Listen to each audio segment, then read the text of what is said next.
Doctor, குழந்தைங்களுக்கு best study setup எதுன்னு rate பண்ணுறீங்களா? கண்டிப்பாக.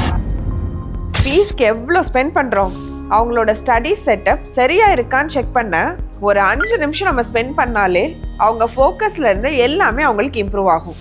ஸ்டடிங் ஆன் த பெட் இதுக்கு 2 out of 10 தான். புவர் ரீடிங் posture, ரீடிங் டிஸ்டன்ஸும் ஃபிக்ஸ்டா இருக்காது.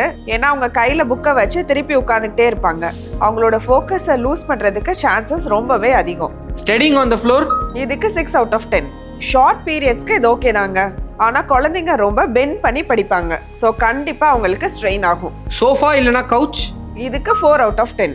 பெட்ல படிக்கிறதுக்கும் சோஃபாக்கும் பெரிய ஒன்றும் வித்தியாசம் இல்லை. ஸோ அகைன் posture சேஞ்ச் ஆகிட்டே இருக்கும். நடந்துக்கிட்டே படிக்கிறது இதுக்கு 5 out of 10.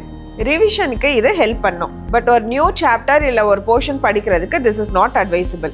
லைட்டிங்கும் அவங்களுக்கு ரொம்ப இன்கன்சிஸ்டண்ட்டாக இருக்கும். ப்ராப்பர் ஸ்டடி டேபிள் அண்ட் சேர் இதுக்கு 10 out of 10. குழந்தைங்க ஒரு அப்ரைட் பாஸ்டர்ல நல்ல லைட்டிங்ல ஒரு 30 to 40 centimetre away from the book இருந்து அவங்க படிச்சாங்கன்னா அவங்களோட ஃபோக்கஸ் இன்க்ரீஸ் ஆகும். அண்ட் ஐ ஸ்ட்ரெயினும் ரொம்ப கம்மியாகும். ஸோ ஒரு ப்ராப்பர் ஸ்டடி டேபிள் அண்ட் சேர்ல படிக்கிற மாதிரி உங்க குழந்தைங்களை ட்ரெயின் பண்றது பேரண்ட்ஸா அது உங்களோட ரெஸ்பான்சிபிலிட்டி தான். உங்க குழந்தைங்க ஆல்ரெடி ஸ்டடி டேபிள்ல தான் படிக்கிறாங்கன்னா எனக்கு எஸ்ன்னு கமெண்ட் பண்ணுங்க.